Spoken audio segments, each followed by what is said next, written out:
Today I'm breaking down Dyson V15 Detect and all of the attachments and features included with it.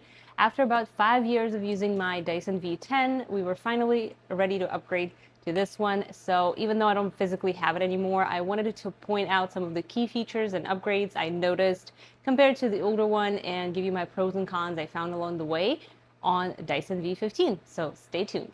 Starting off strong with all the attachments. There are 10 of them, which is an insane amount to me because V10 only had 6.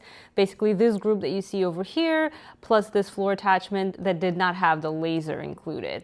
These 4 are exclusively new to the V15, at least from my perspective. First, let's talk the most popular attachment that we use in our household is the Anti-tangle comb.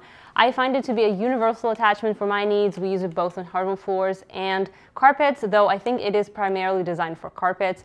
It has nice bristles here inside. This whole piece can be removed to clean by opening this part, and it also comes with these combs that you could change the position of them like that. So they pull out or pull back in, 3 positions. This whole thing swivels and also goes up and down like that. So a pretty nice attachment, though there are a few cons from my perspective. It is pretty heavy. When you pair it with the vacuum, it becomes heavier on your hands compared to, for example, the laser head we'll talk in a second about. It is way heavier. Also, I found the suction to be, which is actually weird to say, but it is so strong that some of the carpets, especially the thinner ones, get sucked in so much that you cannot actually properly vacuum unless you use eco mode in my case, or basically a different attachment for that. So compared to the V10, it had less suction and I had never had a problem with the comb attachment. Second one, and probably the most unique out of all of them, is this laser head. It has a unique laser technology that is not a simple light. It actually is a green laser that highlights every little thing, every little piece of dust, every imperfection on your floor. And by the way, this is designed for hardwood floors primarily, and it has super soft bristles that don't harm or damage your floor. So it does become perfectionist nightmare to a point, because the moment you go and vacuum one section, you think you're done, you're so satisfied, you can see the line of clean, dust-free surface, and then a couple minutes later you come back to the same area and you see more dust again. It's not as much dust as you initially saw, but there's still dust, and if you are a perfectionist, you will want to keep vacuuming your house forever with this attachment, so do keep that in mind. One thing to note, it is super flexible, goes into all of these directions, and it is lightweight. The rest of the attachments I think is open to interpretation depending on how you clean your home. Dyson does have some general recommendation on how to use them though. These 2 are great for dusting, and this is kind of a universal tool that you could remove the bristles from and just use this wider mouth. And this is great for baseboards and air vents, so I personally would pick that for that. It also comes with this hotter bristle attachment, which is supposed to remove more of a stuck-on dirt. I haven't personally tried it. This is a newer attachment to me. These 2, I would say, are best for mattresses, upholstery, stuff like that. This has a longer suction power, and this is my preferred one to use on a couch, stuff like that, because of its tilting technology, and also this internal piece can be removed to be cleaned, and it has some anti-tangle design as well. And now onto these crevices tools. This is a very typical tool you'll find with all vacuum cleaners to reach into those corners and stuff like that. This one though is the holy grail for me. I have used this quite a bit. It is a newer attachment which basically extends like this to give you more flexibility, and it actually bends so you can reach really far. Not to mention the length of this thing is incredible paired with the main extension pole of your vacuum. This can reach really far. Thanks to the bristles, and these are soft, you can clean air vents that are hard to reach, anything like that, or just take this brush off if you don't need it. So in my opinion, this is one of the greatest addition in terms of those smaller attachments that I will be using a lot.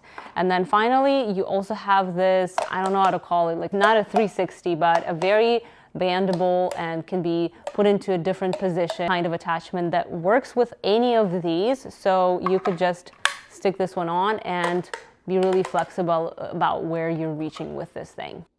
V15 comes with the screen, one button that switches between Eco, Auto, and Boost modes. The runtime on Eco mode, which is the lowest speed, is about 63 minutes, Auto mode is about 40, and then Boost, being the least of them, is around 9 minutes, and those are pretty accurate numbers in my experience. It does give you a low runtime warning, it's about 2 minutes in advance, and it is very accurate too. You might be wondering, where does the Detect name come from in this Dyson? Well, it has a unique feature built in where it's smart enough to detect the size of the particles it is collecting, which ultimately allows it to auto change the suction level depending on how dusty the area is. As the suction level changes automatically, it also changes the predicted runtime on the screen. I'll leave the next clip unmuted so you can hear the difference in suction.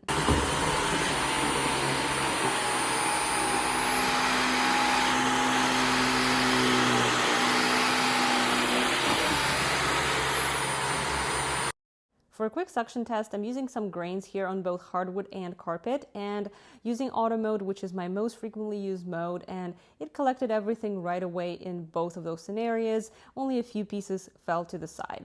And I also did a quick shake test to determine if anything falls out after I turn it off, which does frequently happen with budget vacuums, and as you can see, nothing is falling from Dyson. To clean the dustbin collector, you do have to remove the attachments first and then push on this red lever to open the lid automatically and push it back in. And of course, don't forget to clean your filter once in a while, which is easy to remove. Just twist this top off. Now onto a slightly annoying part, you do have to press and hold the button to operate your Dyson, otherwise it will turn off. It certainly makes my fingers more tired if I'm using it for prolonged periods of time. On a positive note though, this version, the V15, has a removable battery. The one I used to have did not have that. Now you can take it off and just charge it elsewhere, or use the station as I'm using here to charge it automatically, which does include that same charger going all the way to your outlet. Despite some of the cons we talked about here, this V15 is still my #1 choice for my everyday vacuum, which saves me a tremendous amount of time and effort, and